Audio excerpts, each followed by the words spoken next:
Bonjour, je suis Olivier Clémence et tu écoutes Réussir mon e-commerce. Réussir mon e-commerce, c'est un podcast qui a pour mission d'aider les nouveaux e-commerçants et ceux qui sont déjà lancés à créer une entreprise rentable et bienveillante. Parce que je suis convaincu que ce sont les entreprises, quelle que soit leur taille, qui ont le pouvoir d'améliorer le monde dans lequel nous vivons.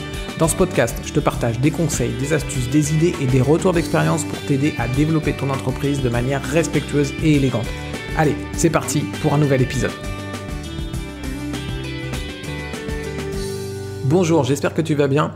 Dans le précédent podcast, je t'ai parlé du concept de tomber et de se relever, et qu'en fait, déjà c'était mieux d'imaginer les échecs plutôt comme des chutes, comme un enfant qui marche et qui apprend à marcher et qui tombe, plutôt que les voir comme des échecs, comme des erreurs qu'on a pu faire, parce que finalement l'échec c'est culpabilisant, alors que la chute, finalement, c'est des choses qui peuvent arriver et ça fait partie du parcours qu'on va faire pour apprendre, pour avancer, pour aller d'un point A à un point B.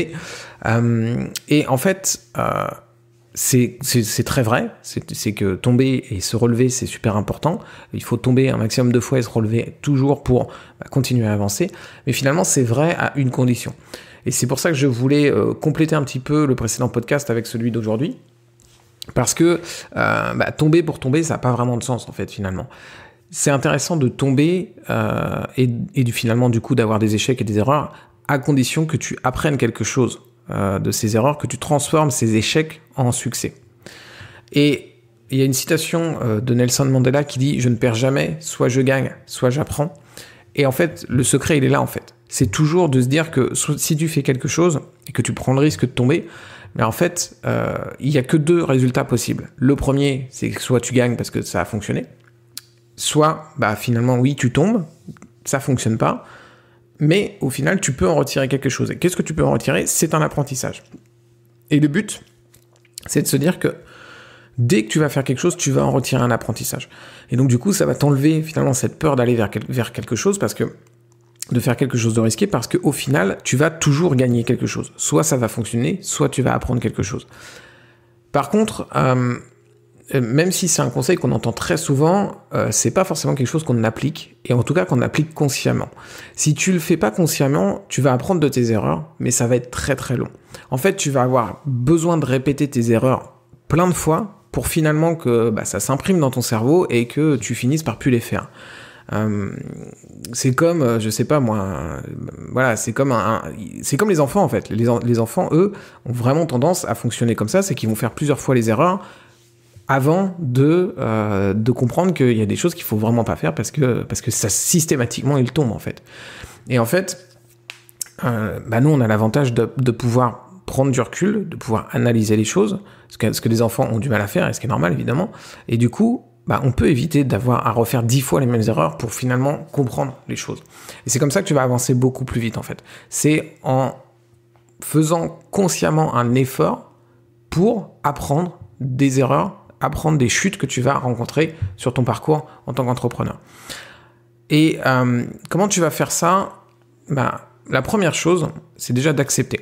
Accepter que oui, on tombe, c'est normal, et accepter que les erreurs, elles puissent venir de toi.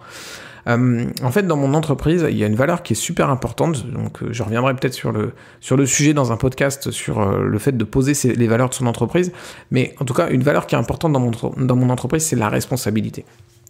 Je veux que toutes les personnes qui travaillent avec moi dans mon entreprise soient des personnes responsables. Ok ? Et ça veut dire que, évidemment, moi le premier, cette valeur est importante pour moi. Qu'est-ce que ça veut dire ? Ça veut dire que, au final, quand il y a quelque chose qui est fait, que ce soit un succès ou une erreur, c'est attribué à quelqu'un ou à plusieurs personnes. C'est-à-dire que s'il y a un succès, on va le féliciter, on va célébrer ce succès, on va féliciter la personne, bravo, t'as bien bossé, etc.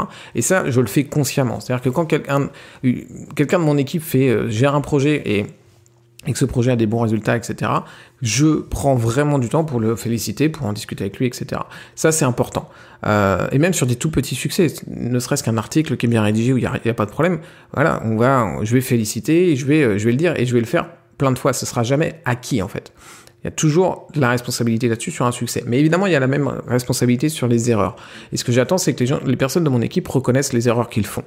Mais quand je dis reconnaître les erreurs, faut pas qu'ils aient peur de reconnaître leurs erreurs. Et en fait, il n'y a pas de punition derrière le fait de reconnaître une erreur. Je suis pas là pour taper du doigt, je suis pas là pour leur taper sur les doigts, pardon. Je suis plutôt là de façon bienveillante, et le but, c'est qu'ils soient capables de reconnaître leurs erreurs pour que derrière, on puisse travailler là-dessus et apprendre de ces erreurs. Parce que si on est incapable de dire qui a fait l'erreur, et bon, le problème, il s'arrête là. Alors, il y en a certains qui trouveraient ça bien, mais en fait, c'est simplement faire l'autruche. Et en fait, si on n'est pas capable de travailler sur cette erreur parce qu'on ne sait pas qui l'a fait, en fait. Donc, à partir de la première étape, c'est vraiment, ok, accepter que l'erreur, elle soit arrivée, et de dire, ok, qui est à l'origine de cette erreur, mais pas en mode je pointe du doigt, en mode, ok, maintenant on sait que c'est toi, et ben, ok, on regarde ensemble ce qui s'est passé pour travailler ensemble sur ce problème. Il y a aussi quelque chose qu'il faut comprendre, c'est que c'est une phrase que ma mère me disait, c'est qu'en fait, il y a que ceux qui ne font jamais rien qui se trompent jamais. Tu peux la modifier il y a que ceux qui ne prennent jamais de risques qui ne tombent jamais. Et en fait, en tant qu'entrepreneur, si tu veux avancer, si tu veux aller plus vite que les autres, si tu veux sortir de la masse, faut que tu prennes des risques, en fait, tout simplement. Et donc, ce que tu peux aussi te dire, à toi et à ton équipe, c'est que, au final, faire une erreur, c'est complètement OK, parce que ça veut dire déjà que tu as essayé de faire quelque chose. Tu as essayé de faire quelque chose que 90% des gens ne font pas d'habitude. Et typiquement, tu as lancé ton e-commerce, c'est déjà quelque chose de super courageux. Et il y a plein de gens qui n'ont pas le courage de faire ce que tu fais et qui sont tranquilles dans leur emploi et dans leur routine, et il se passe jamais rien de nouveau, et il y a aucune prise de risque. Tu as lancé un e-commerce, c'est normal qu'il y ait plein d'inconnus, et c'est normal que par moment tu rencontres des problèmes et que du coup tu te retrouves à faire des erreurs, à tomber. Mais c'est normal, c'est parce que tu as pris cette voie qui, à mon sens, c'est une voie super courageuse, en fait. Donc tu peux te féliciter, en fait, quand il y a une erreur, tu peux déjà prendre le temps de te dire, ok, j'ai fait une erreur, ça saoule, hein, on n'est pas content, on n'a pas envie d'avoir ce résultat-là, mais n'empêche que si j'ai cette erreur-là, c'est déjà que j'ai essayé de faire quelque chose que la plupart des gens ne sont pas capables de faire, n'essayent même pas de faire. C'est même pas qu'ils sont capables de faire, c'est qu'ils prennent même pas la peine d'essayer de le faire. Donc tu peux déjà te féliciter, en fait, quand tu as des erreurs. Ensuite, comment tu vas faire pour apprendre de tes erreurs? Déjà, moi, je t'invite à laisser passer du temps. Une erreur, quand elle arrive, l'idée, c'est pas de se dire... faut pas croire que l'erreur, quand elle va arriver, quand le problème va arriver, quand t'as pas les résultats que tu veux, faut pas croire que tu vas être super content, joyeux et tout. Bon, ok, on va analyser, et puis super, je vais apprendre de mes erreurs. Non, ça va pas se passer comme ça. Ce qui va se passer, c'est que ça va te saouler. T'as pas envie d'avoir ce résultat, ça va te prendre la tête, et t'as envie de tout balancer, et c'est ok, c'est normal, parce que t'as pas bossé pour, finalement, pas avoir les résultats. Donc ça, clairement, moi, je t'invite à laisser passer du temps. Tu peux laisser passer une semaine, tu peux laisser passer 15 jours. Laisse pas passer 3 mois non plus, parce que analyser après un trop grand délai, c'est compliqué. Mais laisse juste passer le temps d'enlever cette douleur, en fait.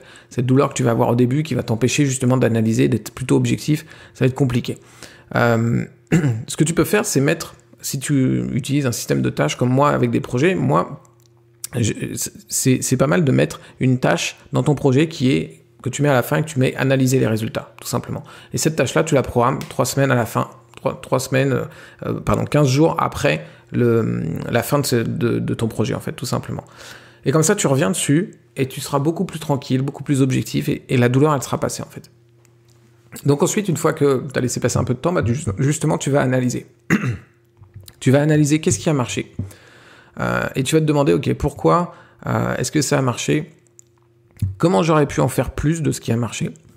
Tu vas aussi regarder qu'est-ce qui n'a pas marché, et tu vas te demander pourquoi ça n'a pas marché. Cette question pourquoi, elle est super importante. N'hésite pas à te la poser plein de fois. Pourquoi est-ce que j'ai pas eu tel résultat? Parce que j'ai fait ça. Pourquoi est-ce que j'ai fait ça? Parce que j'avais pas envie de faire autrement. Pourquoi j'avais pas envie de faire autrement? Et ainsi de suite. Et comme ça, tu vas remonter à l'origine du truc. Demande aussi un avis extérieur. Demande à des personnes pour savoir un petit peu qu'est-ce qu'elles pensent de ce problème. Va pas les voir en leur disant « Bon, j'ai fait ça, ça n'a pas marché, est-ce que tu peux me dire ce qui va pas ?» Parce que, en fait, la plupart du temps, les gens n'auront pas le temps de faire ça, ils peuvent pas analyser ton projet de A à Z, ils savent pas tout dessus. Par contre, tu peux arriver, après avoir fait ta propre analyse, et avoir relevé des points qui, d'après toi, sont problématiques, et aller les voir. Aller les voir pour leur dire « Ok, j'ai fait ce projet-là, j'ai vu que j'ai essayé d'obtenir ça, mais j'avais a priori peut-être ce problème-là, et qui est peut-être la raison pour laquelle ça n'a pas marché, qu'est-ce que tu en penses? Et là, ils vont pouvoir te donner leur avis, et étudier le truc avec eux, et peut-être confirmer ton ressenti, en fait, tout simplement. Je vais te donner un exemple. Moi, j'ai fait une campagne de publicité pour une de mes formations, ma plus grosse formation à 4 200 €. Et clairement, j'ai dépensé beaucoup d'argent et j'ai pas eu de résultat. J'ai dépensé beaucoup d'argent, j'ai mis un gros budget pub à la fois sur Facebook, à la fois sur Google Ads, et j'ai pas eu de résultat.